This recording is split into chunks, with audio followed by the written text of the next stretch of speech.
Good evening. Hello, our apologies for running a little behind schedule. We were engaged in a very productive discussion. Good evening and welcome everyone to the El Paso Community College Board of Trustees meeting. It's December the 18th and this meeting is now called to order and we have a quorum. Let's see, Dr. Gonzalez, will you lead us in the Pledge of Allegiance?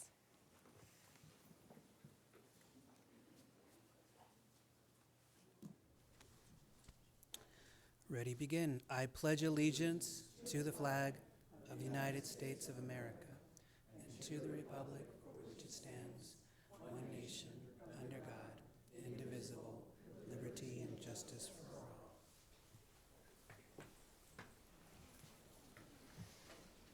Thank you, Dr. Gonzalez. Let the record show that all trustees are present except for Chair Judge Hegarty, Ms. Nájera, and Ms. Piña. Would you like me to start? Item 1.4. Item 1.4, approval of minutes. It's for June 29th, budget workshop, October 23rd, 2019, facilities and finance, November 20th, 2019, facilities and finance. Do we have questions? Any discussion? Move that minutes be approved. Second. All in favor? Aye. Any opposed? Motion carries. Item 1.5, welcome to guests and staff members. Do we have anyone signed up to speak to the board on open forum? Nobody wants to talk to us? Okay. There's no one present for open forum. Item 1.7, presentations by individuals, groups, and organizations. Item 1.7.1, Dr. William Serrata, college president, will recognize individuals who have retired from the college district.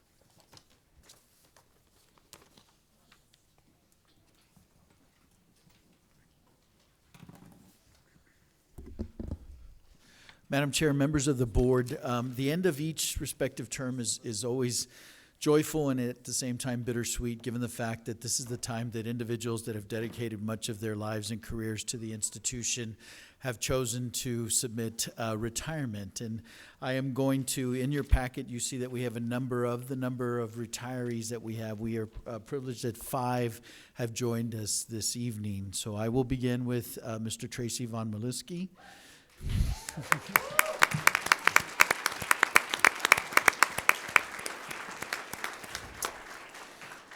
Mr. Tracy Von Maliski, a native El Pasoan, has taught English as a second language for El Paso Community College for 28 years, 17 years full-time and 11 years part-time. He also taught elementary bilingual education for 9 years for the Socorro and El Paso Independent School Districts and taught ESOL, GED, and citizenship for Doña Ana Community College for 2 years. At EPCC, he served as ESOL coordinator for many years, was on the campus improvement team for a few years, was on the Start Right Committee, Black History Month Committee, Diversity Committee, the Retention and Early Interventions Committee, and the Teachership Academy Steering Committee, among other things. After a total of 30 years of teaching, Tracy is retiring, and he and his partner are moving to sunny, beautiful Palm Springs, California, where they will both continue to work and enjoy life. Tracy, we will hopefully continue teaching ESOL or GED on a part-time basis because he loves teaching. He wants to thank all of you, wonderful colleagues, students, supervisors, and the entire EPCC family. He says that it has been such an honor to work here and enjoy so many warm friendships, smiles, and so much goodwill throughout all these 28 quick years at EPCC. God bless you and thank you. Tracy, thank you so much for your service.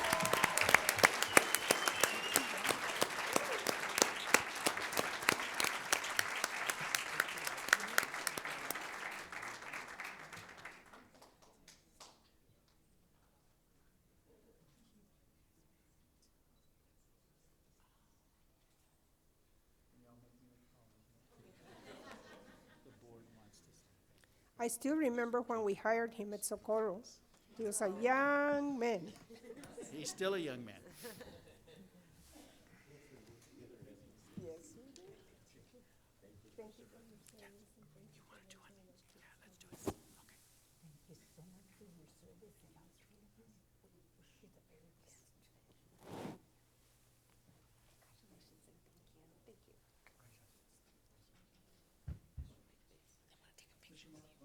Let's get a picture with you and the board.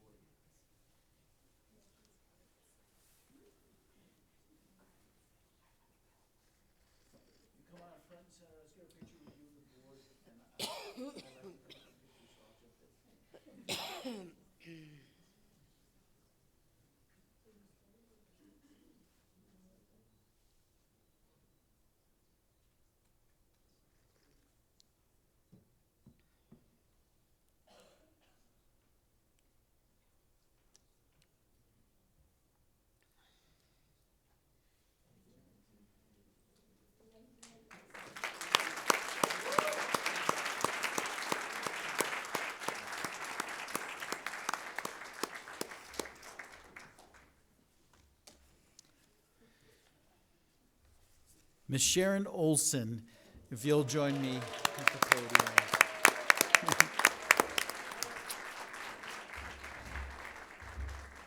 Ms. Sharon Olson began her career at El Paso Community College in 1988 and has worked for information technology for over 31 years. She has worked at each of our college campuses in the PC support area, and she also taught an introduction to computer classes.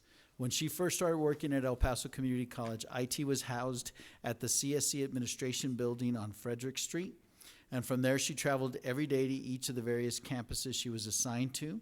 She has lived in New Mexico all this time, meaning that through the years she has driven over 1 million miles just to come to work. Thank you. Sharon says, "No one can say that I did not have the drive to succeed." Touche.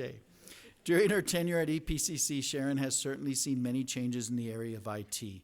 In 1988, God, this shows you and I both, the IBM 286 was considered the state-of-the-art system, yet we continue to use the original 8088s with dual floppies and no hard drives in our labs. All of those computers were still running on MS-DOS operating systems. She was involved with the introduction, implementation, and integration of something called Windows for all college PCs. Sharon also had to train college users on how to use the internet and email. These changes may not mean much to some, but for those in the information technology world, this is pretty significant. Sharon wants to express her appreciation for the opportunity to teach and serve her users through the years. In her words, it truly has been a true labor of love.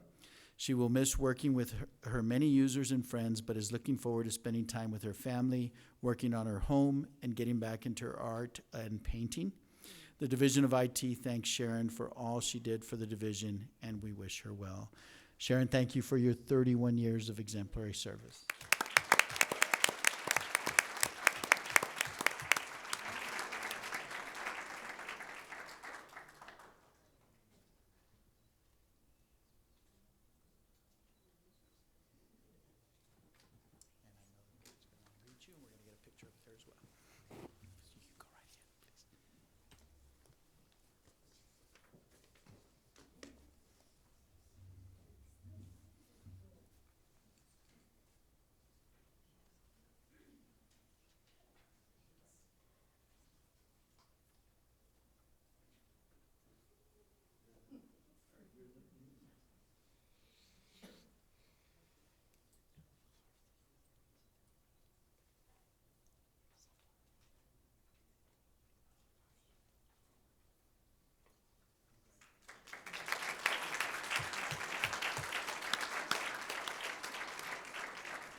Patricia Patsy Gunnels, evaluation, if you'll join me, please.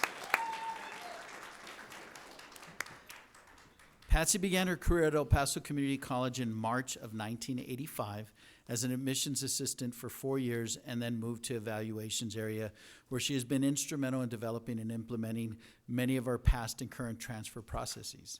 During her tenure at EPCC, Ms. Gunnels volunteered for various EPCC activities and participated in the safety committee as well as the Mother and Daughter Day events. One of the things that will be missed is the knowledge base of school catalogs that Patsy has memorized from all over the nation. She not only was one of the folks that developed the transfer catalogs in Banner, but created and maintained the system. She believed in consistency and fairness across the board so that all students who took the same course received the same credit. Patsy committed 35 years of service and to the students here at El Paso Community College, from filing cabinets to electronic files. Ms. Patsy will always be remembered for being able to recollect the smallest detail of a course in order to assist a student so that they could receive credit for a course and move forward on their degree plan. She is one of the individuals that always went beyond the call of duty and would guarantee that a student and staff member were always served to full capacity. Patsy will truly be missed, not just in the admissions and registration office, but especially in the evaluations area. Patsy is looking forward to retirement. She will be moving to Austin, Texas in the next few months so that she may spend more time with her son, daughter-in-law, and especially her grandchild, Bella. She looks forward to enjoying those special moments in life. Thank you, Patsy, for your 35 years of exemplary service.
Ms. Guadalupe Lupez Silva, if you'll join me.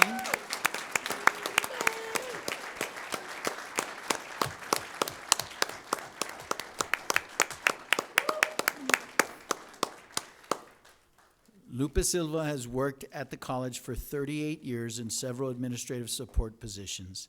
She started in January of 1983 in the communications division at the Trans Mountain campus. Following a college reorganization, she was transferred to the Art, Sciences, and Occupational Educational Division at the Rio Grande campus, where she remained until 1998, when she was transferred to a position with the provost at the Valle Verde campus. In 1999, Lupe was transferred to the Office of the Vice President of Instruction under Dr. Dennis Brown and has served in this role for the last 20 years. For the last 8 years, she has worked under the leadership of Vice President Steve Smith. Throughout her time at EPCC, Lupe has been involved and participated in multiple committees and organizations, including the Tuition and Fees Committee, the Leadership Academy, staff retreats, and the Association of Women in Community Colleges, where she currently serves and will remain as a member after retirement. Lupe's professionalism and hard work has also earned her several awards. She was selected as Employee of the Month at the Rio Grande campus and at the ASC.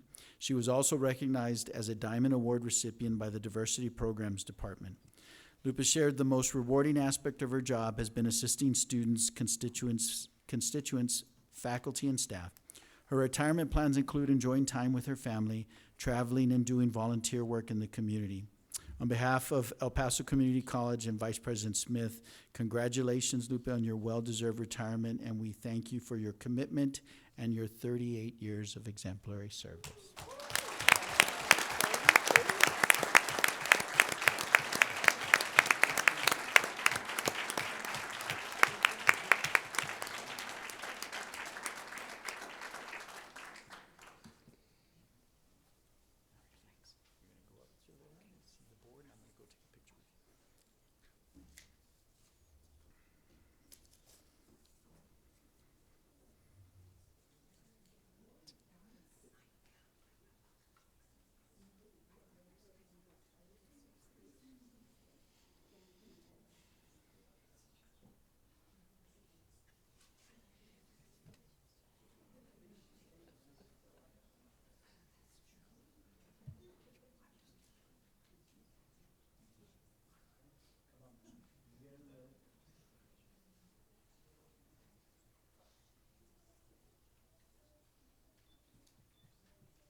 And finally, Dolores Castillo, if you can join me.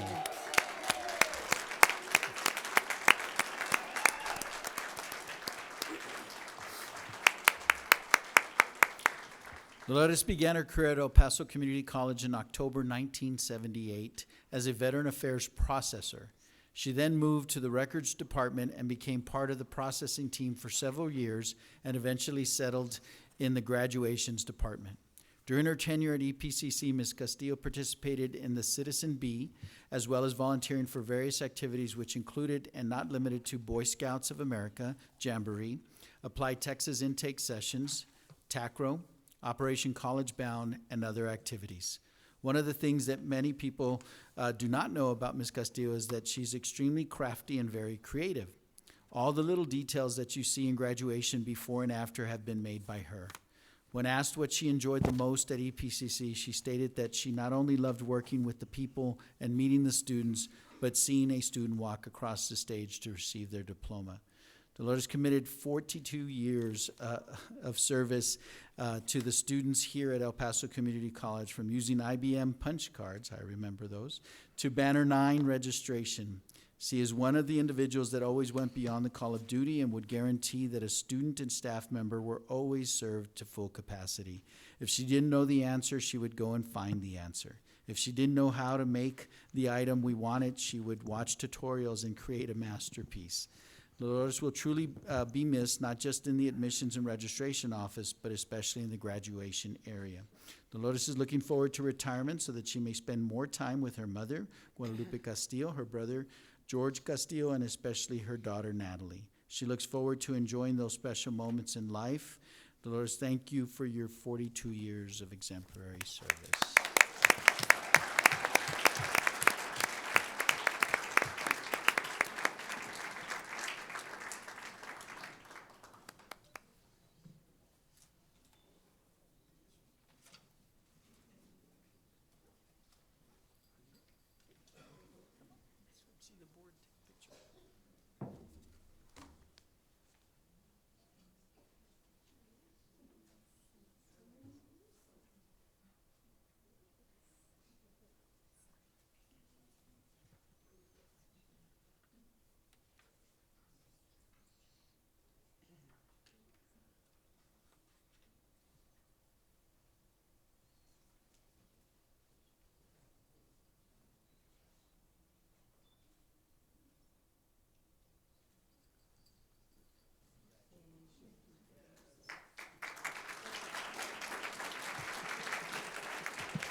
I'd just like to remind all the retirees that we do have a retiree association that you need to belong to so we can keep in touch with you.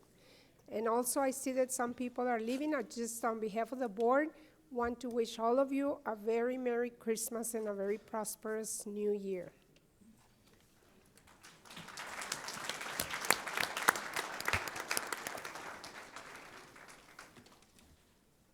Item 1.7.2, Ms. Lucia Rodriguez, Director of Student Success, will make a presentation on the PASOS program that was recently recognized by the Texas Higher Education Coordinating Board as a Star Award finalist.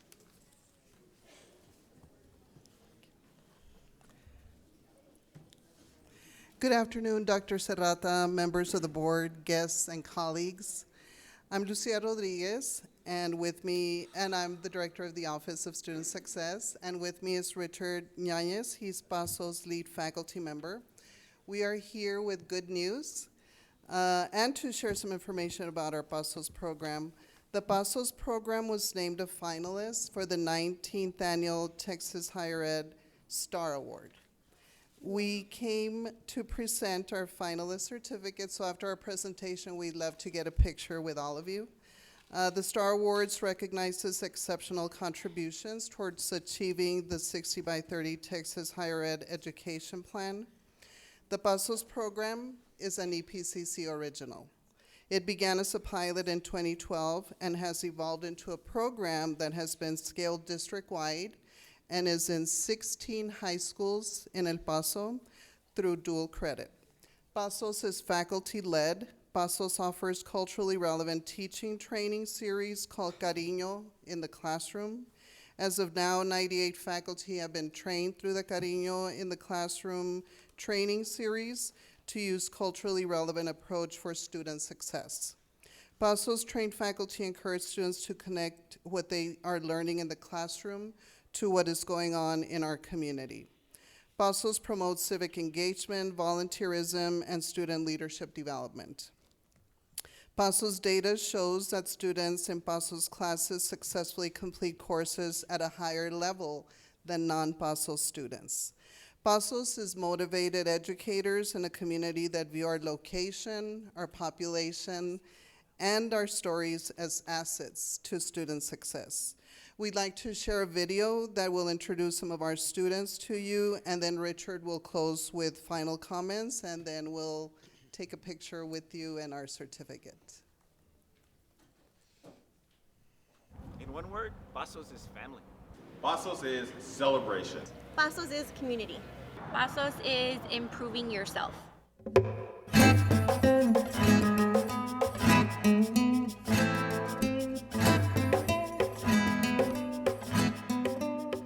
Pasos is a program here at El Paso Community College that embraces the culture of our community and embraces the location and embraces the stories of our students. Pasos is a program that brings culturally enriching curriculum to students in a variety of different levels, both within and outside of the classroom. Pasos is a program about enriching ourselves with our culture. It's about deviating from mainstream practices and bringing our own selves into the classroom. The Pasos program is designed to serve students. In serving students, we also want to be aware of their families, of their communities, and our history. Pasos is community and family.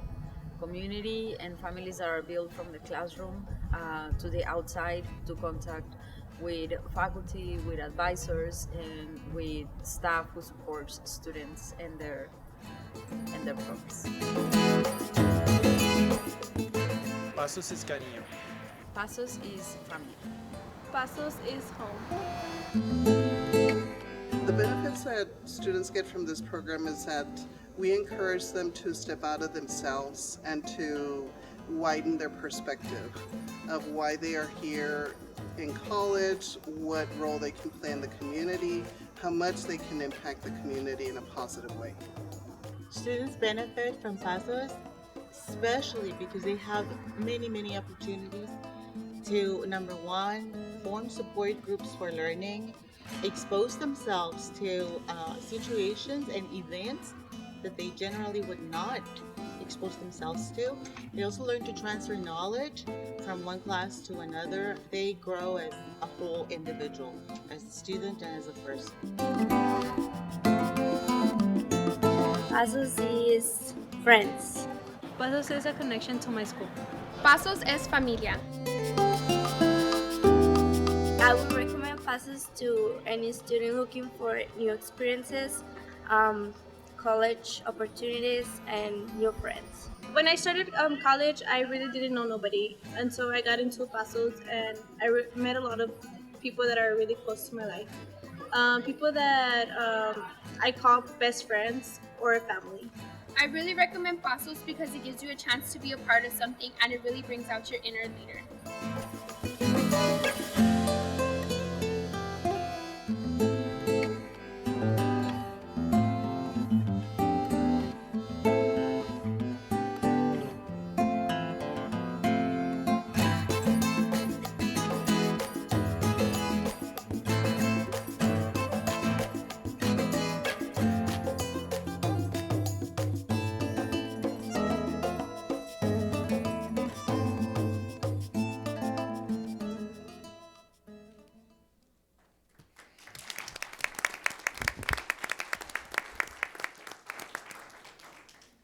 Hello, so as Lucia mentioned, my name is Richard Yanis. I'm an English faculty member, and at this point in the semester, I'm 15 years closer to retirement, is what I'm thinking right now, so. But as you can see from the video, and actually there are some people in this room also that have always touched us. So half of my career at the college, I've worked with the Office of Student Success, and it's just such with great pride that I represent one of many different individuals. Of course, at the heart of our program are students. As Lucia mentioned, we're serving more and more students every semester, every year, and now that we're out in dual credit sites, it's wonderful for me to step into those classrooms and to see the college not only represented, but also a program as exciting as ours in those classrooms. In addition to that, of course, lots of colleagues. We've grown from sort of an English-based program to now we have faculty who are in criminal justice, we have some math instructors, we have psychology, we have history. So we're really excited about the future of Pasos, and we thank you all for your support in that. I particularly am most excited about how we can keep reaching out to community members. So one of the things that we are always trying to do is to create allies to really work with agencies in El Paso, in Juarez, in the wider border region. So we're really excited about becoming what you see on the screen, which is celebrating our location, being very proud of who we are in El Paso, and also just generating stories that represent who we are in the many different ways that our communities are often the best at, is what I'm thinking. I could go on, but I'll keep it short. But I do want to say that we have a full schedule coming up in 2020, so please look out, and you're always invited. So please join us. Our 5th Carino training is in February. We're also planning a big Cesar Chavez celebration on the 28th of March. And then during Poetry Month, which is in April, we are hosting some wonderful poets from the area as well as from different other communities across the United States. And I just want to sort of make sure that I acknowledge that I'm part of a team, and that's very important for me, because although I'm often mentioned, and Dr. Serrata and I, when we run into each other, he's always very supportive and congratulatory, but I'm very proud to be part of a team, not only within the Pasos program, the student success, but also here at the college. So I'm really feeling that love today and that familia, as you heard our students say. So thank you very much. We're very proud to be here. We're gonna share our certificate with you and get some photos, if that's fine with you. So thank you again for having us. Can I ask you a question? How do the students become part of the Pasos program? I will take that. In our early stages, we identified certain classes in the English and also in the reading area and education courses. But now what we do is we train our faculty, so any class that those faculty members teach are actually part of the program. We do have, as you can see from the video, a club, and those are the ones, those students are a little bit more active, the ones that are, actually we're very lucky, we're able to take some of those students out of El Paso to visit other campuses, and there's a long list of schools we've visited. But where our hope is, and I know Dr. Serrata's is too, is for us to scale so that we do, in very many ways, touch as many, especially of our first semester students in that. But now that we have the dual credit sites, those instructors are also trained under our culturally relevant and culturally responsive pedagogies. So really anyone who is in those courses. So please spread the word, and we will be doing the same, trying to get as many students as possible, and faculty members, yeah. And one of the reasons I was asking you is because there's such a high number of students that are not coming to the college or going for college, that we need all the clubs that we can get to reach out to those students. Many of our dual credit are already geared to come to the college, which is great.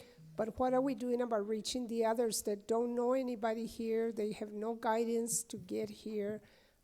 Is there something that maybe your club could consider taking on a recruitment mission to share with the others, that they can find a familia here, that they can find cariño here, to continue their education? Oh, most definitely, and we appreciate that encouragement. We're always up for the challenge, and this is our second year as Pasos, and we're really excited about the spaces we're moving into. I'm very invested in, I was born and raised here, I was educated here, and now I'm back teaching in my hometown, and I'm so excited to be able to go out into different communities, and like somewhere like Tornillo is another space. I know that my friend Art wants us to get out to like Fort Hancock, and I'm thinking, okay, we just need to get like some mileage or a company gas card or something. But we hear you and we accept the challenge, and we're looking forward to, as you say, not just serving students who kind of already have us on the radar, but finding those.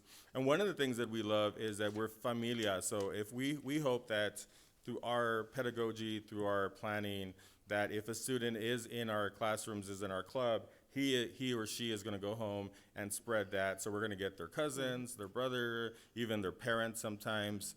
So anyone is welcomed in our ranks, in our family. I love the concept. Thank you. It's it's very inviting for students when they know about it.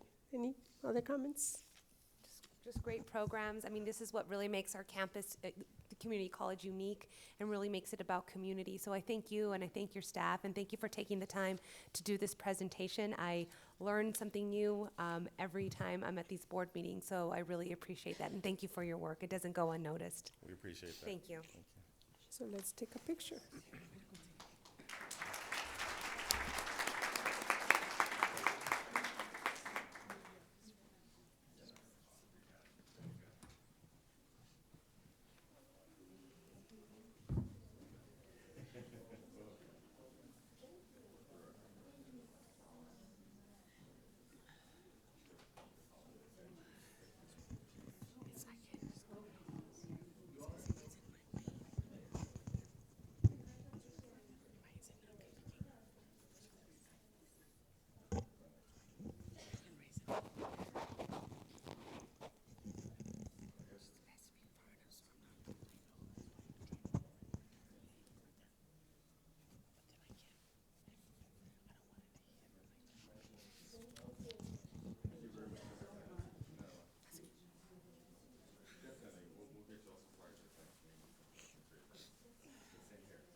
Item 1.7.3, Mr. Felix Hinojosa, Athletic Director and Cross Country Half Marathon Coach, along with the athletes, will present updates on the 2019 Cross Country Half Marathon season, as well as the 19th Annual NJCAA Championship hosted by EPCC.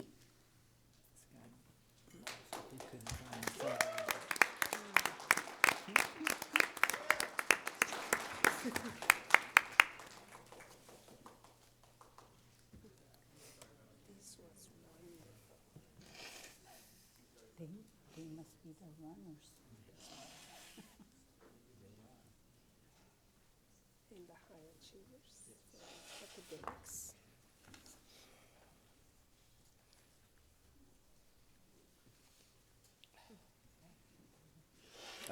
Good evening, Dr. Serrata, President, board members, Madam Chair.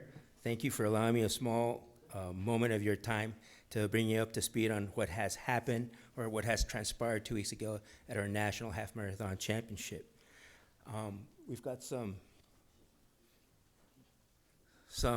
papers for you for your scrapbook that my assistant coach Bunia will pass out to you.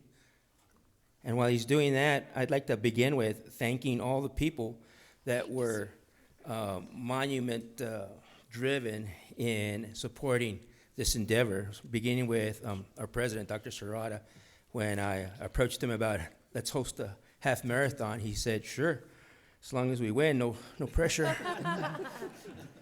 And it seems that every time I close my eyes, I see no pressure, but I love it. That's the way to rock and roll. I also like to thank the board members that went out there, Dr. Graham and Judge Haggerty. We appreciate you going out there and talking to our athletes. It was awesome. There's also a special thanks to Dean Carlos Amaya for his student volunteers on the 10 program. And I'd like to thank IT, Marco Fernandez. In racing, if you can get the times up within 10 minutes, you're fabulous. You got a job. And that was up within 5 minutes. Culinary was awesome. Chef Nicholson, it was brilliant. I received a text from Kansas, who's hosting it next year, and he said, "Really, you fed him twice?" And I said, "Yeah, step up." And so he's kind of upset. And nothing goes unsaid, but really, when Chief Ramirez brings out his crew in the El Paso Police, EPCC Police Department, they were awesome. They took care of it. There were no accidents. Everything was well run. And we had at least one volunteer per runner, which is unheard of. So it was a very awesome race, but it also was almost the brainchild of AVP Carrie Moe, who really, that's what's driven it. If we broke the project into two parts, I'll take care of the race, the course, and you take care of all the other stuff. And there was a lot of other stuff, let me tell you, a lot of other stuff that really wouldn't have been done without Ms. Moe, which really thank her. Also, Assistant Coach Bonilla and, where is she back there? Miss Goldner, who had to deal with all the money coming in. Hopefully we got it all down, make Josette happy, and we rock and roll. Now we go to the half marathon. The women placed second, scoring 18 points to first place Iowa Central, who scored 12 points. All right, where they were led by Everlyn Kimboy. Everlyn, there she is.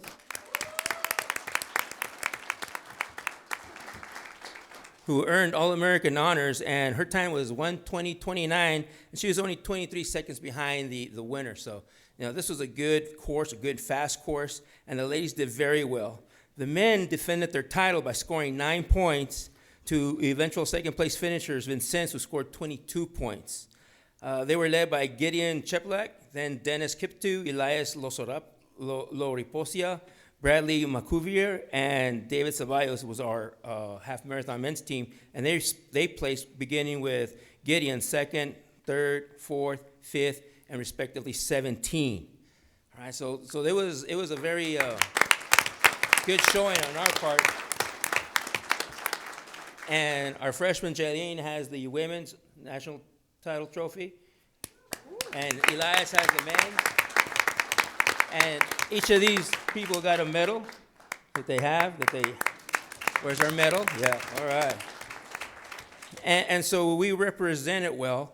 And it's awesome because we're not just student athletes, we're scholar athletes, which gives my next kind of like shove to the next, which is academics. As you have observed, not everybody's here. And one of the reasons is that some of them have graduated. All right, 2 of my guys graduated last Friday. Gideon Cheplak, who's now at Texas A&M Corpus Christi with a full scholarship. He had a 3.62 GPA, which any recruiting coach loves because, think about it. No matter how fast you are, if you don't hit the academics, it's useless. But more importantly, he's moving forward. He's matriculating to get his degree. Dennis Kiptu, Dennis, raise your hand. Also graduated with a 3.63, right? Wow. And he will be attending Campbell University in North Carolina on a full scholarship. So these are all full scholarships they're getting. Elias will graduate in the spring of 2020. He had a 3.30 this semester, and he's actually being recruited by McNeese State, Louisiana. They want to sign him now so that they can have him in August. So this is the kind of caliber our program has come. Our athletes are being recruited by Alabama, Nebraska, University of Oklahoma, Oklahoma State, Oregon has even come down, University of Arizona, Arizona State. So we have now gone to another level of proficiency and expertise in this way. Bradley Makuba is a freshman. Where are you at, Bradley? On this side? All right, 4.0. And he will graduate in 2021, right? No pressure. David Ceballos, 3.76, will graduate in the spring. David? And he's going into aeronautics school, correct? Right, so we're trying to find the school that has running and flying. Freshman Edward Gallegos, 4.0. Not here? Yeah, he had to leave. Donald Hodgins, graduating in the spring, 4.0. Matthew Lindsay, freshman, 4.0. So we had a first this semester. All our freshmen were 4.0. So that's a good thing. On the ladies' side, Lillian Becerra, 3.0. Jaylene Guerrero, 3.2. Francisca Jabor, who is now transferred over, 3.76, and is now at Middle Tennessee State with a full scholarship. Sometimes that happens. We lose them, but we'll get them back. Faith Tremonti, 4.0. Evelyn Kimboy, 3.66. These two young ladies are being heavily recruited by University of Arizona. The coach from University of Arizona even spent the whole day with us, just looking at them, videotaping, talking to them, and he's ecstatic. So it's a good thing. Allison Kendrick, 4.0 freshman, and Lauren Villarreal, 3.0 as a freshman, which goes to the rest of the semester. And we have an inter sport competition on GPAs. At the end of the semester, the leading team, the cross-country half marathon men's, have a GPA of 3.778. Second place is the cross-country half marathon women, 3.505. We believe in one nation domination. Baseball, under a new direction of a new coach, and he's in the right, he understands what it is we want here, and it's an education. Baseball, 3.195. Right, softball coming in at 3.18. So the total GPA for athletics is a 3.305. Wow.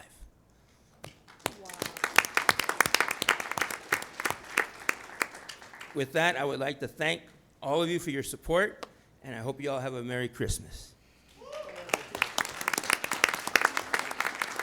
Congratulations, and can we have a picture with their medals on? Yes, ma'am, sure. It was very, very impressive. I just missed one thing, that you did not talk about their fantastic grade point average when all the group was there. Next time, Coach. Yes, ma'am. I will adhere to that. Come on up. Come on, go take the middle. You too, Coach. Take a picture, take.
Thank you, Coach. That was wonderful information and presentation. Congratulations again. You did an awesome job. I'd also like to thank Mr. Tony Ayub and his team, because they were standing right there ready to pick up any students that needed help. So you guys did a great job. Thank you. Don't forget to work on the soccer figures. Item 1.7.4, Ms. Lourdes Reyna, President of the Business and Professional Women Paso del Norte of the Business and Professional Women International Organization, will brief the board on the awarding of scholarships to 4 EPCC students.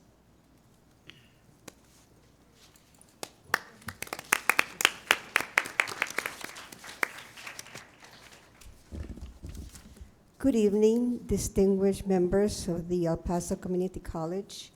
Unfortunately, the president of our organization, Lourdes Reyna, could not be here, so I will be having the honor to present our organization. My name is Hilda Kelly, and I was the charter president of our organization, and it is the Business and Professional Women Paso del Norte, and we are affiliate of the Business and Professional Women International, which is a world-known organization. We started giving scholarships since 2012, and the goal of our organization is to empower women, and the best way to empower women is through education. So that's why we give scholarships. Since 2012, we have awarded at least $70,000 worth of scholarships, and many of the recipients have been students from EPCC. Just this year, we awarded 4 scholarships, and they range from $500 to $1,000 per semester. And I would like to read the names of those that received scholarships this year. I'm sorry, I wish I had told you and maybe they could have come. So one of them is Marta de Leon, Adelina Gears, Sujin Shields, and Sabrina Mancilla. So we awarded scholarships to these students. We're not very many in our organization. It's only about 20 members, but we're very hardworking ladies, and we try to have many events to make money. And I like to introduce some of our members that came with us. Maria Elena Atkinson. Oh, you are very good. Okay. Virginia Subersa, and Virginia Subersa, and she's our treasurer. Lupita Hammer, she's our secretary. And Teres Sotelo, our former vice president. And I just want to also thank Josette Shaughnessy, because she was one of our guest speakers, and who better to speak to the recipients than a very empowered woman, which is Josette Shaughnessy. Thank you very much. How do the students apply for the scholarships? Okay, we bring the applications to the, what is it, where you give help to students. And we have a committee that decides who is going to be awarded the scholarships. We rather give scholarships to women that no longer can receive financial aid. So that is basically our goal, is to help those women that cannot receive financial aid anymore for whatever reason. And so that's one of the things that is required. And then there's also a 200 essay that they have to write and tell us about themselves and what they want to achieve. So that's how we get these ladies to give out the scholarships. So the applications are here at the college? Yes. Okay.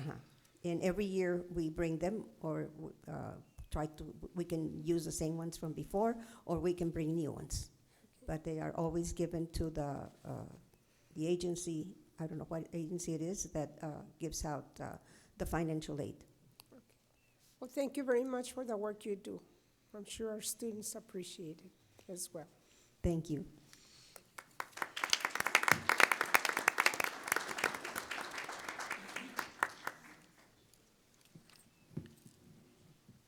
Item 1.7.5, optional presentations will be made by the presidents of the Classified Staff Association, the Professional Staff Association, the Faculty Association, and the Student Government Association.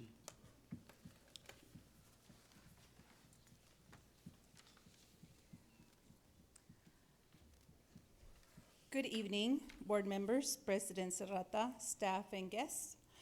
My name again is Laura Gaither. You guys already know that.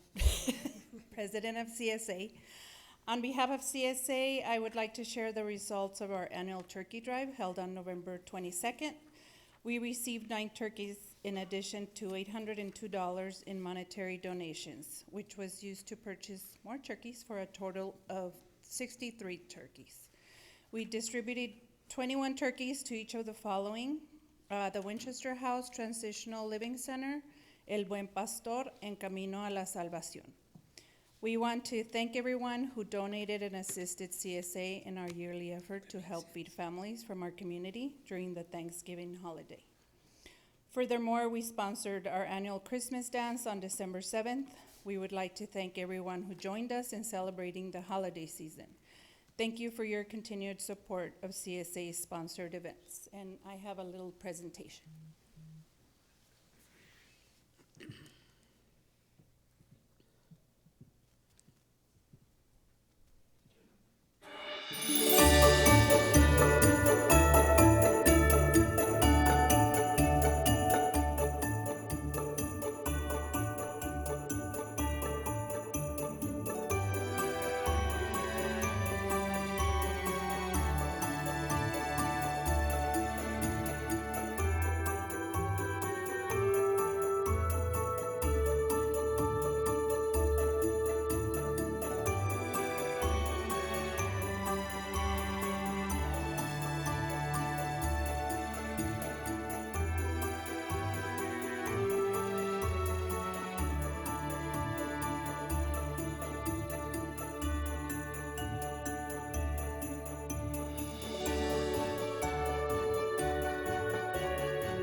Thank you all for your time. Great.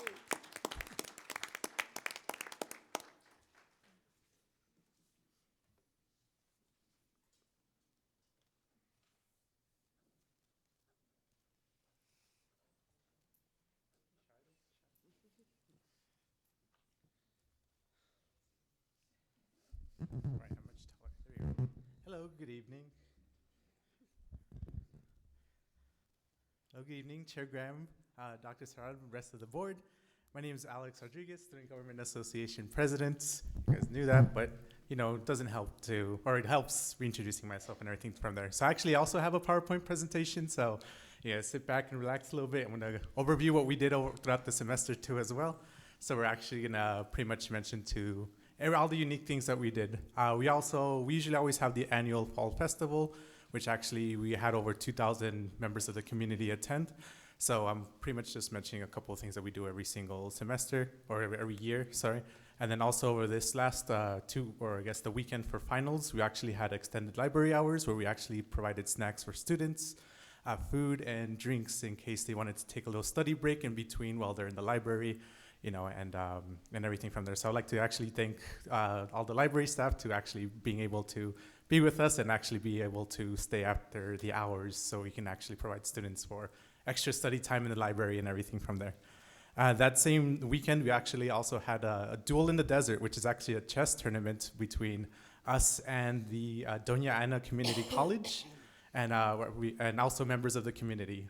We actually have like we're pretty much trying to start a tradition with him, them, and us when it comes to chess. And unfortunately, we got the runner-up position. That's because you know, I didn't participate in that, but it's all good. You know, we'll get him next time. I'll, you know, be a proxy for representing EPCC and everything from there. But hopefully this is the start of everything new and everything from there. So other than that, I'm gonna go ahead and present my report for things that we provided actually and did over the semester. So our big project for this semester was actually the Teal Grill and Chill. So we actually had a lot of pretty much food at every single campus, all 5 campuses at September, October, and November. We actually set up a table, grilled up some food, and actually pretty much talked to students and pretty much provided and asked what they needed in terms of if everything is good in terms of classes, anything when it comes to issues, when it comes to registering for courses, things like that. Also, when it comes to even spaces and then the environment too as well, we actually went ahead and asked them for things and everything from there. We actually had also little feedback forms too as well as talking to them in person when it comes to issues that they might have. One of the main 3 things that we actually had that is pretty much written on the presentation right here is actually just better connection to the wireless internets, more student spaces, and also more food options when it comes to that. We actually spoke to a lot of people, Dr. Serrata included, also Dr. Gonzalez, and also the Campus Improvement Committee members from all the campuses. So we actually like to thank every single one of you guys for being able to listen to us and provide all our feedback and everything from there. And then here's a couple bit of photos right here of us actually here in Mission Del Paso, pretty much circling up with students, and actually they have the hot dogs and everything from there where we talk to them and everything from there, as well as our treasurer Stan and one of our volunteers, Jeremy, grilling up the food. And then also our Vice President Rocio talking to the students and pretty much getting feedback and everything from there. And pretty much just mentioning, if there's any needs that they might have that haven't been addressed, so we can actually address it for them because we're the Student Government Association and that's what we do. One thing that I actually want to go ahead and pretty much present on the next meeting, I wanted to present it on this meeting, but it's actually like a full written report, so I can provide it to everyone here. I just wanted to get it more into as the most detailed as possible, so I'll actually bring this on the next board meeting. So I'll bring a bunch of copies, so expect if you guys want to go ahead and take a little read. For next semester or on the January board meeting, expect a bunch of me and my members giving a lot of copies of pretty much breaking everything down of what students need and everything from there involving on every single campus, as well as instructional and also like as a district here ourselves as well. So the next part is actually for the Tejano Food Pantry. So I'd like to actually special thanks to board member Nakara. She actually went ahead and donated hams for the Christmas. So actually, I believe, and we actually were already able to distribute all the hams to the students in need. So we actually contacted previous students that were requested for the pantry, and we actually were able to hand them out. So just to give you a little bit details, she actually contacted me last week to be able to set this up, and we actually set it up in no time, and we actually went ahead and distributed hams and everything from there, as well as Representative Fierro for providing turkeys for Thanksgiving as well. And when it comes to the total amount of students that we have requested for the food pantry is 153 for the whole year, and then 89 for this semester when it comes to fall 2019. And then, so this is the voter registration. So we're actually, when we have a table set up for events that we help and participate in, we actually have us registering students to vote.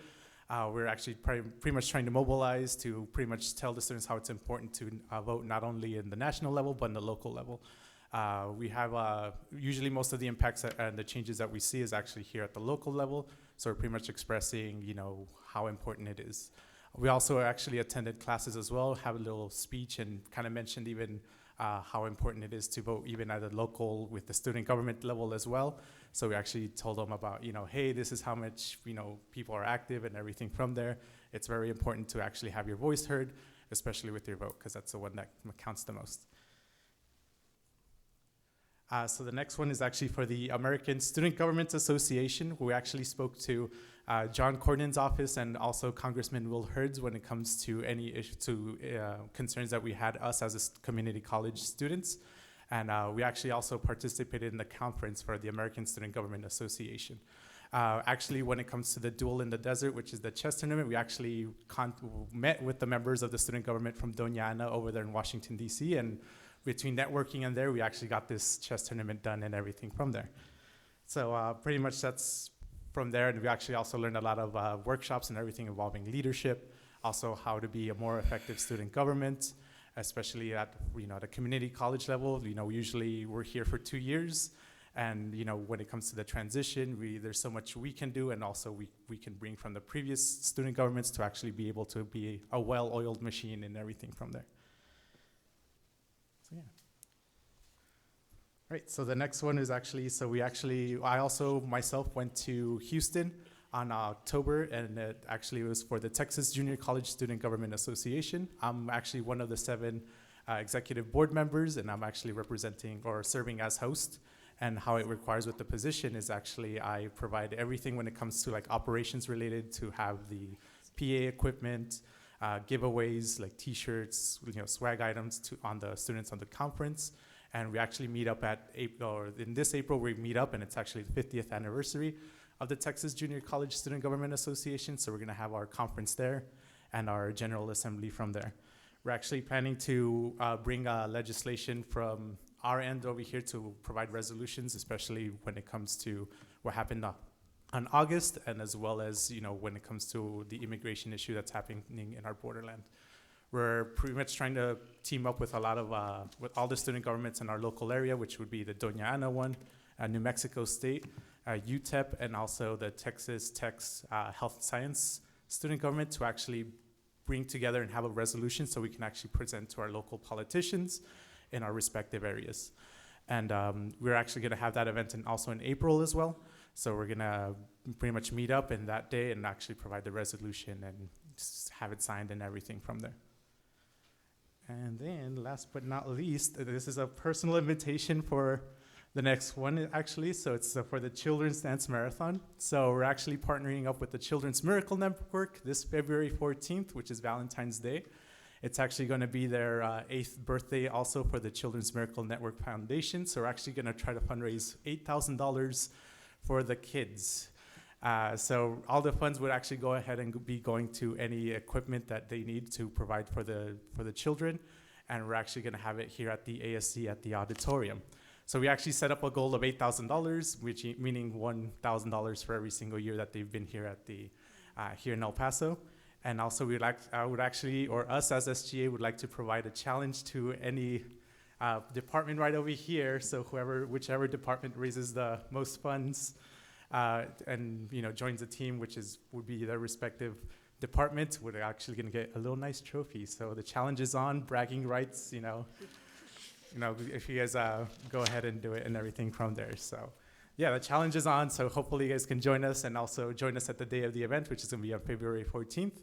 So you guys would be more welcome to join us. And we're planning to have it on a very, very big event. Pretty much the people we're all teaming up with from the foundation from the Children's Hospital, they've contacted a lot of news outlets, so we're actually planning to have this as a very, very, very large event. And that's pretty much it on my end. I would just like to give a special thanks to everyone that's pretty much helped us out over the semester. And hopefully, spring semester is right around the corner, so we're actually gonna go ahead and go full steam ahead when it comes to everything from there on out. We do have a lot of stuff planned out, so hopefully at my end of year report, it's already halfway done throughout the year, so time flies. I'll have a more report for the spring and as well collecting everything all together. So thank you.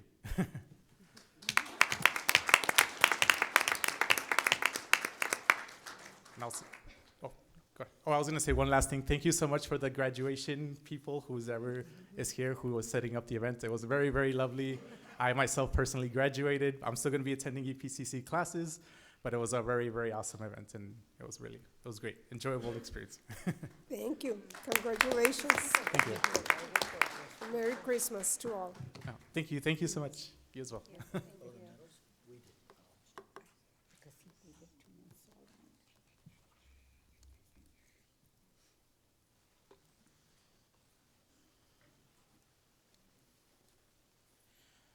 Good evening. Tonight, my address is focused on the Mental Health Committee that the Faculty Association has had ongoing for the past year.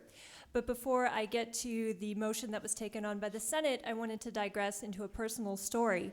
When I was a junior in college, I was invited by my psychology professor into his office. He said, "I've noticed a strange trend in a journal activity he had me engaging in," and he said, "I want to know, has anybody ever talked to you about depression?" No one had ever had that conversation with me. He became the first. And you can actually define my life before and after that conversation. Because before that conversation, I was experiencing something I could not articulate well. I had reached out to people who could not help me, and he changed that story. After him, I had words to be able to describe something, and I had path to be able to seek health. When Dean Meager presented the data to the Senate, I saw my story in their data. I see in our student population a tremendous need for access to conversations on mental health. I see data that seems to indicate that they are not equipped to fully articulate what they need, and they are not fully empowered to be able to proceed to seek help for themselves. And I see people whose lives could be changed by having someone open to having those conversations. And because of that, without reservation, the Senate voted last time we met to endorse a resolution seeking to have a phase 1 implementation at a selected campus of a mental health facility of some sort. Now, we understand that this particular project would have to proceed with equal amounts of wisdom and fearlessness, that we would need to make sure that we engage issues of funding and liability, that we make sure that these are conversations being held in the right context by the right people. And we want to be a part of making sure that that happens. Anything that my association can do to assist in this process, we want to make that available, not only to the institution, but to any other office that's attempting to make that happen. We very much would like to see my story a part of other student stories. And when we saw the data presented, it became evident to me that these conversations are long overdue. So we ask for institutional action on this particular topic. Now, not to end on that downer, I also would like to echo the sentiments of many of my other associations that we wish everyone a happy and safe holiday and a beautiful new year, one that celebrates not only education, but health. Have a wonderful night. And since you open up to what you could do, one of the things that you could do is articulate a plan, because you're an excellent speaker, so I'm sure you're an excellent writer. Articulate a plan that we can submit to the Paso del Norte Foundation for funding to carry it out. Yes, ma'am. We would happily help pursue for that. And I'll commit to walking it over once you give me a plan. Thank you very much. We will work on making that happen. Great. Thank you.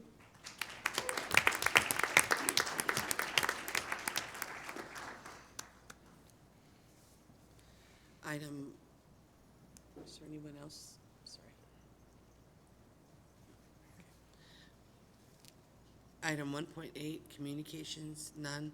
Item 1.9, Board of Trustees business. Item 1.9.1, discussion and action to formally approve the El Paso Community College mission and vision statements.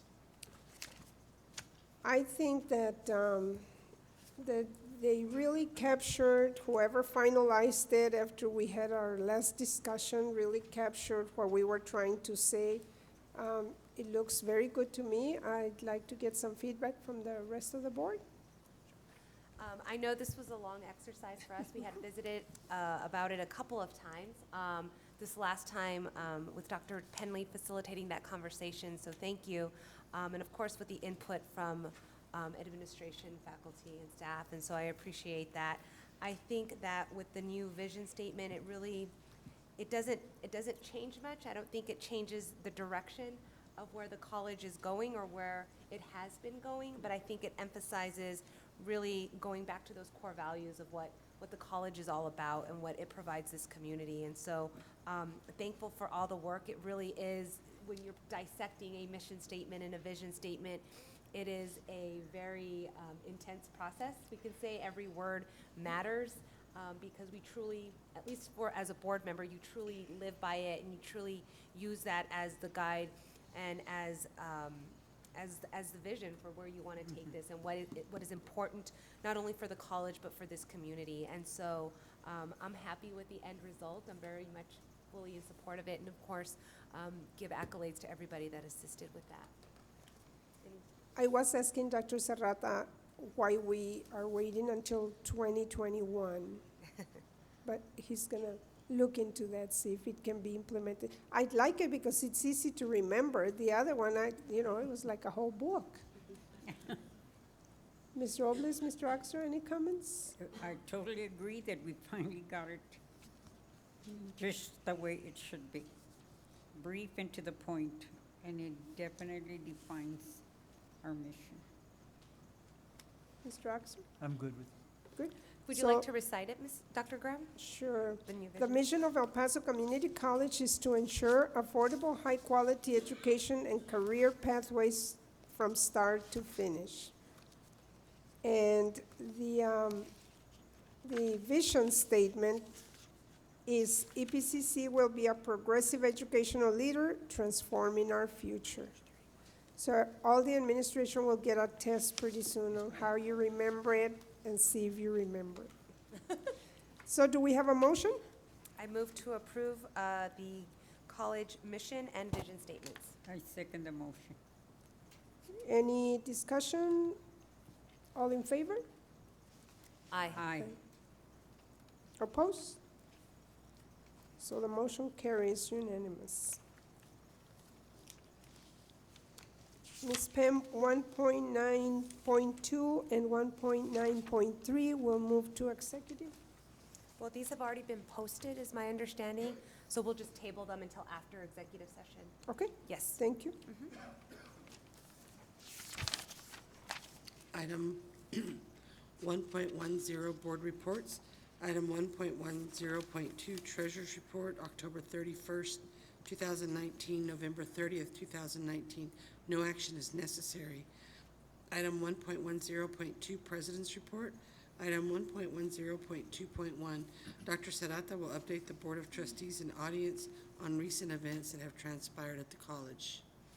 Dr. Graham and members of the board, it's always a privilege to update you on some of the happenings as we close the fall semester. The El Paso Community College Engineering Program hosted the Industrial Manufacturing and Systems Engineering Senior Design presentations on December 3rd. These presentations showcase senior design projects where UTEP students are placed with industry partners and are tasked with solving a problem within the company. This is the fourth such event, and EPCC looks forward to a continued successful partnership with UTEP Engineering. Congratulations to Professor Jesusita Ibarra, EPCC Engineering faculty, and Dr. Carlos Amaya, Dean of Architecture, Arts, Math, and Science, for their hard work to make this event a success. Through a partnership with El Paso Community College and Isleta Independent School District, the EPCC Tejano Empowerment Network, 10, began a mentor program with Isleta Middle School. A group of approximately 30 middle school students were paired with our 10 student mentors. In addition, Isleta ISD and YMS faculty, Isleta Middle School faculty and staff, have volunteered to mentor some of our 10 students. To date, there have been 2 successful mentoring meetings, and monthly meetings are planned for the upcoming year.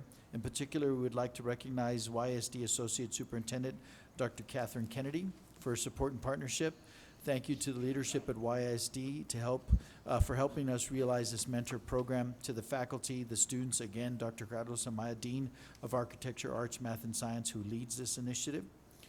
All 24 students in the Law Enforcement Academy for Fall 2019 class completed and passed the state licensing exam. Another 100% pass rate for the academy. Congratulations to the students, to Mr. Barry Bogle, Law Enforcement Academy Director, to Mr. Frank Juarez, Program Coordinator, and Dr. Jaime Farias, Associate Vice President for Workforce and Continuing Ed, for another successful pass rate. On November 19th, El Paso Community College hosted a 50th anniversary retiree faculty and staff luncheon to celebrate our 50 years of service to the community. Nearly $3,000 was raised at the event for scholarships, which will fund 5 part-time scholarships for EPCC students. We'd like to thank everyone who attended and Dr. Dolores Gross and the entire foundation team, along with AVP Mo, for organizing the event. Prior to the luncheon, we had the opportunity to reconnect with our retirees at reception. Thank you, Dr. Graham and the Board of Trustees, for your leadership and commitment, both to our current but also our former employees. On November 23rd, EPCC was proud to host the 19th, and you heard Coach Hinojosa, Athletic Director Hinojosa, speak to it, NGCAA Half Marathon Championships right here in El Paso, Texas, which was co-director by Athletic Director Felix Hinojosa and Associate Vice President Carrie Moe. We were proud to welcome 120 athletes, plus coaching staff and spectators from more than a dozen colleges across the country.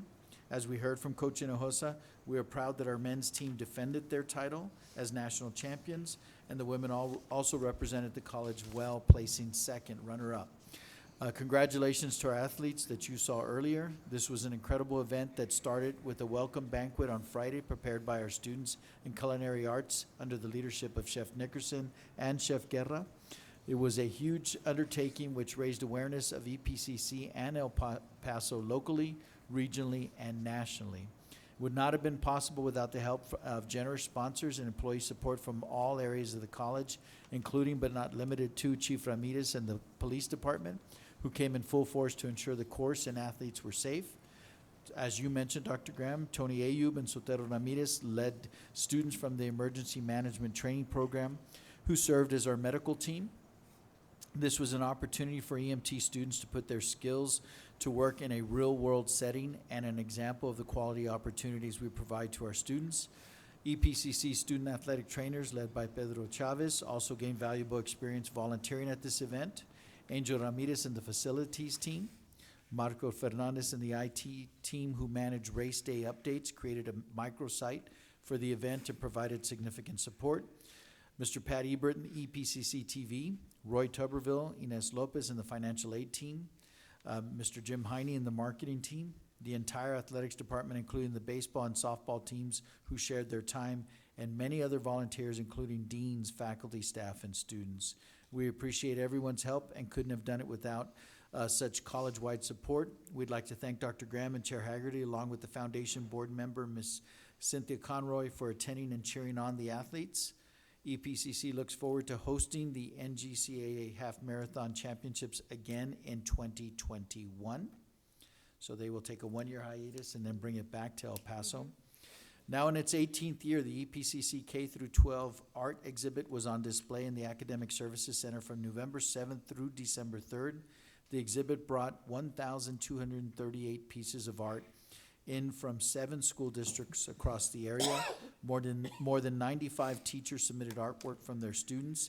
At the art reception on December 3rd, around 450 young artists, their parents, and their teachers gathered to view the art in the ASC hallways and to celebrate those artists whose art was judged the best in 4 different age categories. In addition, a President's Award was given to those whose art was selected by me as my favorite. And this year, an El Paso Strong Award was given to an artist who represented the tragedy of August the 3rd. Teachers who submitted art have the following comments about the K-12 art exhibit. Great job. Looking forward to participating in future events. Thank you for working so hard and giving our students a platform to display their artwork. The EPCC K-12 art exhibit and reception is part of the Salute to the Arts that's headed by Janine Rudnick, with the assistance of many faculty and student volunteers, as well as the administrative assistance from Ms. Shaughnessy's Office of Financial and Administrative Operations. El Paso Community College adopted 2 new additional elementary schools in December, Benito Martinez Elementary School in Fort Hancock School District on December 6th, and Tornillo Elementary School in the Tornillo School District on December the 12th. Commencement was held on Friday, December 13th at the Don Haskins Center. The fall commencement speaker was Senator Joe Christie, who helped present diplomas to over 750 students of the 2,200 graduates that we certified in December. Thank you to all of our trustees who attended, Dr. Graham, Mrs. Robles, Ms. Nahira, Ms. Pina, Ms. Sanchez, and Mr. Uxer. Thank you so much. And as you heard from our student government president, there he is. He was on stage with us and also graduated. Thank you, Mr. Rodriguez, for attending.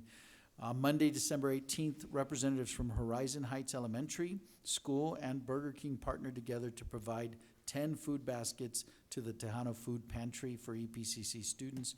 Special thanks to Ms. Nahira for coordinating the event. And again, for student government, you did a great job of emceeing the event, Mr. Rodriguez. Well done. Dr. Graham, that concludes my report. Thank you, sir. The other thing that I wanted to mention regarding the banquet, the athletic runners banquet, we had the mariachis entertaining the runners and the coaches, and much to our surprise, one of our own police officers took the microphone and started singing. He's got a great voice. Excellent. Item 1.11, consent docket. This includes items 3.2 and 8.1.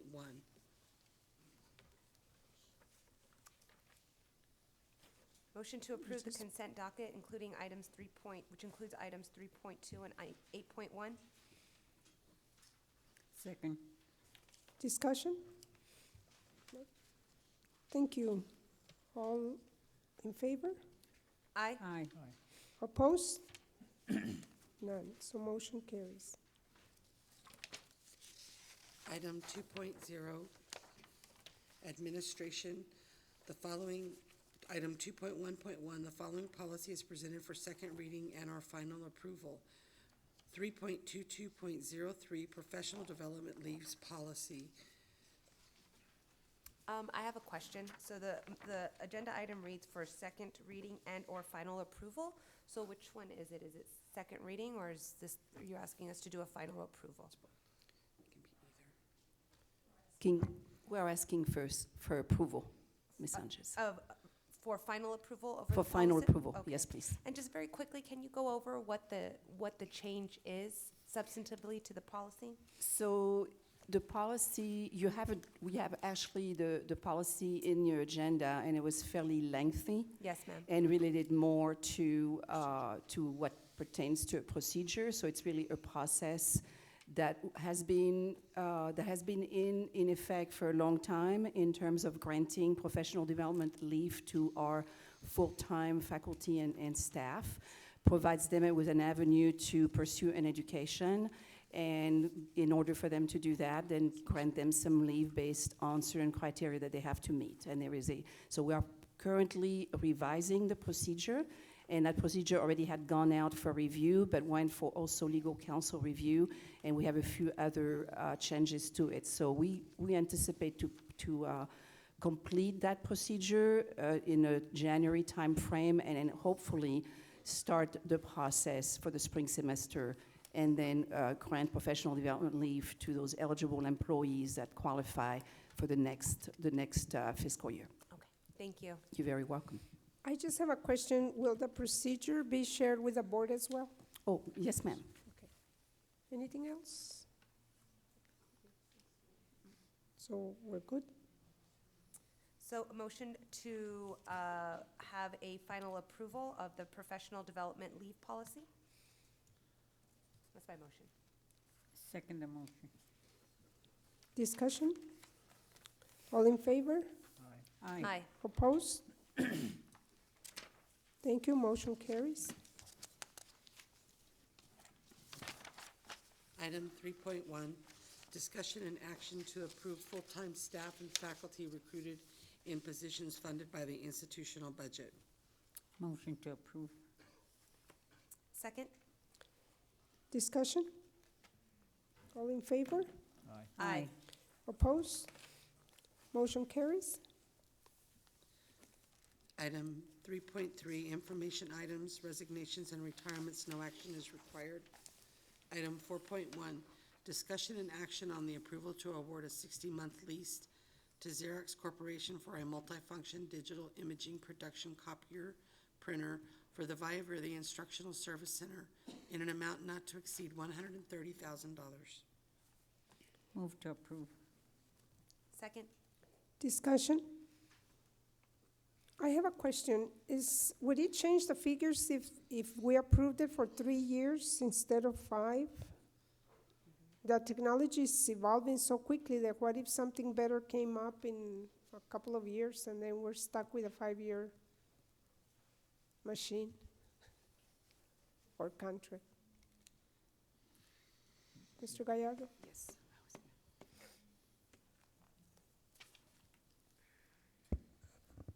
Good evening, Dr. Graham.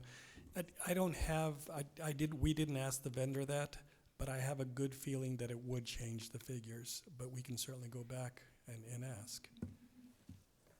I don't want to delay the excess of the machines.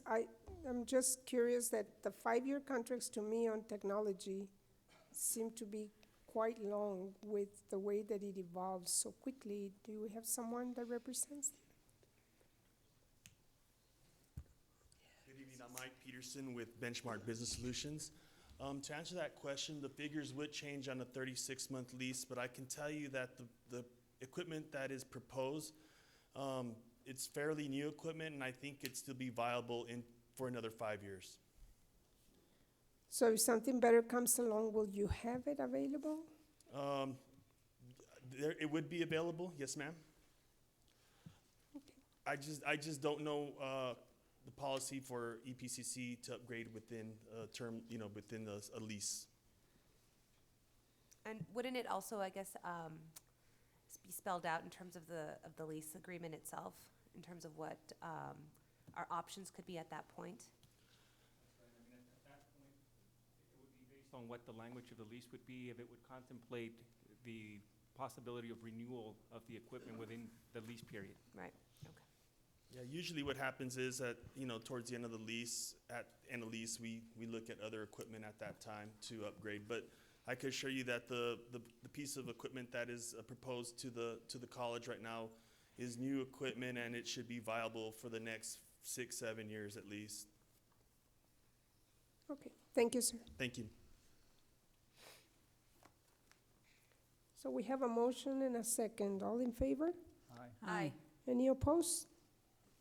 And motion carries. Item 4.2, discussion and action on the approval of a contract with Deer Oaks EAP Services LLC to provide an employee assistance program for all full and part-time district employees and their eligible dependents in an annual amount not to exceed $45,738 under the initial contract and $46,985 with extensions, if any. Do we have a motion? Move to approve. Second. Do we have any discussion? I have a question, and we might have addressed this at a previous board meeting when we had discussed EAP, but is this the first time that the college is offering the employee assistance program?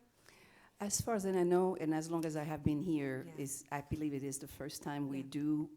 do offer this kind of program that's actually overdue. And what is the plan to roll this out for our employees? So I would like to call the expert on this. Dr. Andrew Peña, who is our Executive Director for Human Resources, can certainly enlighten us on this. Great.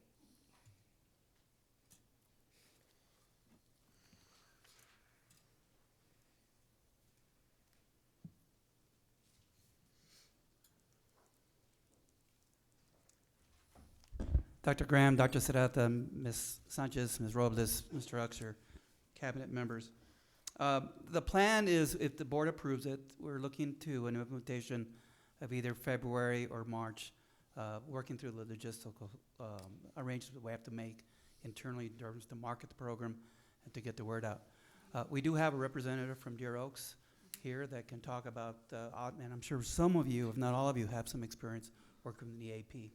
As Ms. Chauncey mentioned, as Ms. Sanchez, the question you asked, it's a long overdue benefit that we really believe that will benefit our employees, their dependents, because this is an aspect of any external issue that's affecting our employees has an impact on their work each and every day, and we're hoping that this benefit will provide the assistance they need to get the assistance they need to become a productive employee at the college as well as outside the college. Yes, thank you. We have one at my place of business, an employee assistance program and a referral program. And, I still find that even as many years as we've had it, a lot of our employees don't use that or take advantage of that.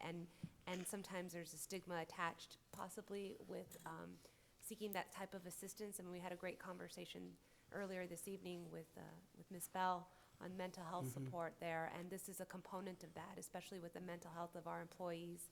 and the stress and the issues that may come along with that. And so hopefully that we can just be thoughtful in ensuring that that gets rolled out very effectively with our employees. They don't see it as a punitive referral Right. if it's referred by one of their supervisors or their managers. And so I thank the college for really taking this step in this initiative to ensuring that our employees have this service that's offered to them. Yes, ma'am. Thank you. And sir, I do have a question. I also think that it's a wonderful, long overdue idea, and that we are going to provide these services. I'm very familiar with it in my place of work. But one of the things I didn't see in the plan, or maybe I missed it, is whether or not it's going to also provide services for substance abuse and depression for the dependents or the employees themselves. Because I know that that's where we see a lot of the use of it, you know, that so many of their children have issues and they're able to at least get some help for them. And I also agree that the way that it's presented and rolled out, it's gonna take a few years for people to catch Yes, on ma'am. that this is a wonderful, wonderful opportunity before, you know, it does become like, oh no, I don't want the stigma. But once people realize what a benefit it has, because we had those flyers all over the place, we put it on the website, we have it all over, so it's nothing that people are not looking at, they're now using it. But does it have a component for substance abuse or depression? Dr. Graham and Dr. Serrata and board members, if I can, I'd like to invite Ms. Alicia Bradera, who's the executive director for Deer Oaks, and I think she can better answer that. But yes, I think the answer to your question is yes.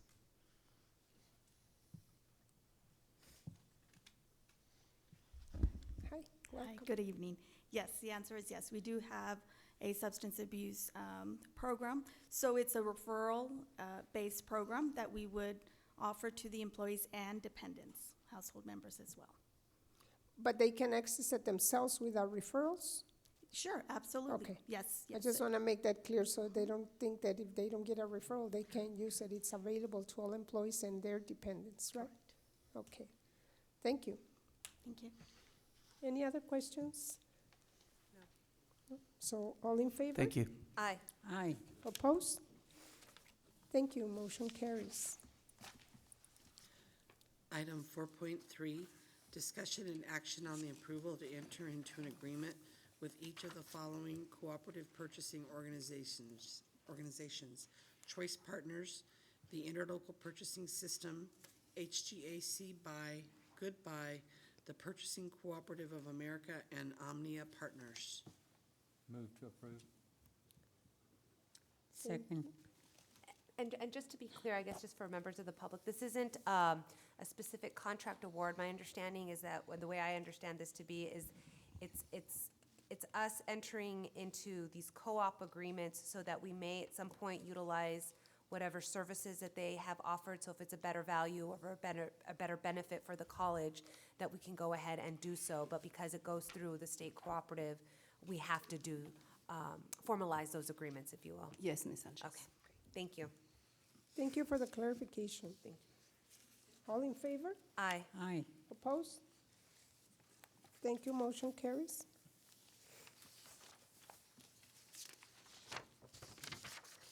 Item 5.1, discussion and action on the approval to award a contract to Western States Fire Protection Company for the installation of a replacement fire alarm system to serve the A and B buildings located at the Rio Grande campus in an amount not to exceed $340,014.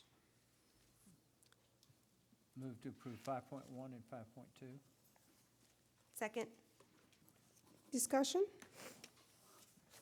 Can they read 4.5? I need to read. Item 5.2, discussion and action on the approval to purchase from Granger 43 emergency stairwell evacuation chairs and cabinets for installation district-wide in an amount not to exceed $91,917. And I do have a question.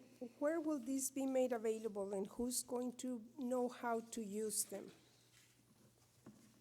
Because we certainly don't want a fire and nobody knows how to use them. Or where to find them. Mr. Rick Roberto will answer that question. Yes, well, let me give you a little background. These evacuation chairs are the same ones that will be installed in the new building, same models. And yes, there will have to be some training, and that'll probably be something that'll be arranged through PD and ourselves. And anybody else who wants to know how, they're not difficult, they're pretty self-explanatory, but there is a training session for them. Right, I'm very familiar with them, but I had that experience where, you know, we needed to use them and nobody knew how to use them. So Yes. that's what I was asking. Okay, thank you, sir. Thank you. Any other questions? No? Okay, all in favor? Aye. Aye. Opposed? Motion carries. Item 5.3, discussion and action to approve the commencement of negotiations for a contract with M&K Architects Incorporated for programming, construction document development, and construction administration services for the remodeling of the building located on 801 North Oregon Street. Do we have a motion? Move to approve. Second. Discussion? So on this item, because you're just asking us to enter into negotiations, are you bringing back a final contract, or? Yes. Okay, great. Thank you. All in favor? Aye. Aye. Opposed? Motion carries. Thank you. Item 6.1, discussion and action on the approval to purchase from Benco Dental Supply Company dental equipment for the dental hygiene program in the amount of $139,752. Move to approve. Second. Discussion? All in favor? Aye. Aye. Opposed? Motion carries. Item 7.1, discussion and action on the approval of continuing education tuition rates for new courses. Move to approve 7.1 and 7.2. Second. Discussion? Item 7.2, discussion and action on the approval of continuing education tuition rates for revised courses. Any discussion? All in favor? Aye. Opposed? Motion carries. Thank you.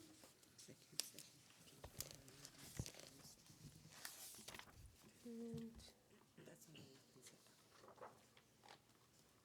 we will go into executive. 8.1. 8.1 is on the consent docket.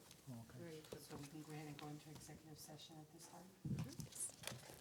Item 1.3, the Board of Trustees may conduct an executive or closed session pursuant to Chapter 551 of the Texas Government Code for one or more of the following reasons. 1, consultation with its attorney to seek or receive legal advice or consultation regarding pending or contemplated litigation, or for any purpose authorized by law. 2, discussion about the value or transfer of real property. 3, discussion about a prospective gift or donation. 4, consideration of specific personnel matters. 5, discussion about security, personnel, or devices. Or 6, discussion of certain economic development matters. The board may also announce that it will go into executive session on any item listed on this agenda if the subject matter is permitted for a closed session by provisions of Chapter 551 of the Texas Government Code. Any vote regarding these items shall be taken in open session.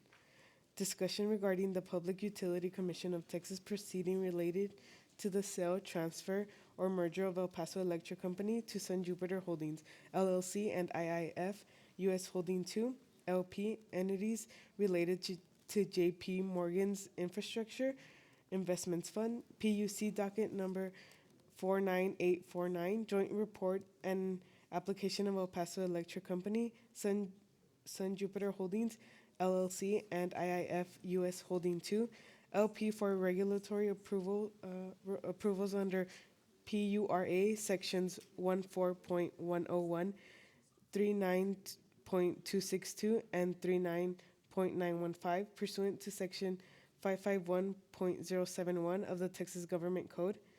Discuss with the board's legal counsel the investigation and suspension of an employee in the kinesiology department pursuant to Section 551.074 of the Texas Government Code.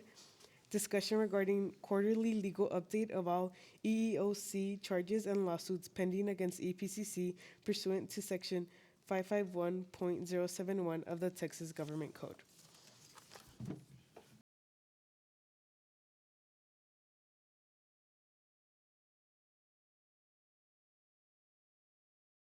Can you hear it? Time is 9:17, and we reconvene in regular session. Thank you. Okay, so January you're going to go to 29th? 9.0. The next meeting's on January the 29th. January 29th, and this meeting is adjourned. We have I our- will just make note that Ms. Shaughnessy has asked if we could have a budget workshop on the 29th. So if that's the case, we would be probably wanting to start, I'm sorry? The workshop would be at 3. 3 or, she said 3:30, she thought she needed an hour. 3. 3, okay. And then facilities at 4:30, and then a board meeting at 5:30. So we would start at 3 o'clock? Yes. 3 o'clock. Is that okay with everyone? Yes. January the 20th. You can make it? 29th. That's our regular schedule. Regular board meeting. If you're traveling. Why, Ms. Robles? I'll have to look at my schedule. And we don't need to take action on the other items? Is there no action on the items that were tabled? No? Okay. So, I think you needed to read them in, though. Did you read them in? no, You didn't read them in, so you they were just tabled, so. you have to read them in, and then we'll just say no action, so we can Okay. keep it in, so we can keep it in the record, on the record. Okay, so we'll go back then to item 1.9.2.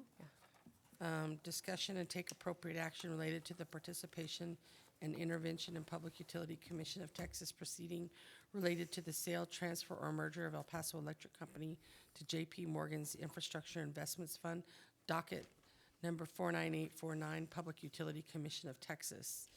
No action. And item 1.9.3, discussion and take possible action regarding the investigation and suspension of an employee in the kinesiology department. No action. And that's it. Merry Christmas. Merry Christmas. Happy New Year.